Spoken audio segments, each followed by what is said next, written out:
Hey everybody, what's up and welcome back to today's video guys. And today guys, I'm going to go ahead and be showing you how to go ahead and view your copied trades in eToro. This is a very simple thing to do, so make sure to watch this quick and easy video till the very end. Follow my steps correctly so you can make sure that this works the same for you and you can do this yourself. But yeah guys, let's get straight into it.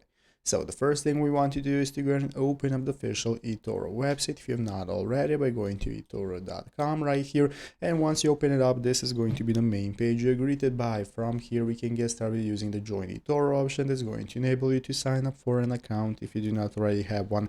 And if you have one, just go ahead and log in normally using the login button right here in the upper right corner. So once you logged in, this is now going to be the main page where at the left side of the screen, you're going to be able to see a menu with all your investment options such as your portfolio, dashboard, and so on. So let's go ahead and take a look at how to see all the copy trades we have already made. So here we have an article on the official eToro Help Center website, how to see investment history on the web version of eToro. So basically guys, what we're going to do is click on the portfolio tab in the left hand sidebar. So after logging in, there is going to appear a sidebar right here that you're going to be able to access, and one of the options you can access is called portfolio. You want to open it up. So you're going to click my portfolio in the menu at the top of the screen, and once you click on my portfolio and open it up, this is where you're going to go ahead and be able to check your history by opening up the history tab and clicking on it. Click on history, and this is going to enable you to display all the trades and all the stocks you have bought in the last couple of 30 days, months, and so on. You can select how to filter it, and this is where you can see all your copy trades and how many you have. So that's how to do it. I hope this video was helpful. If it was,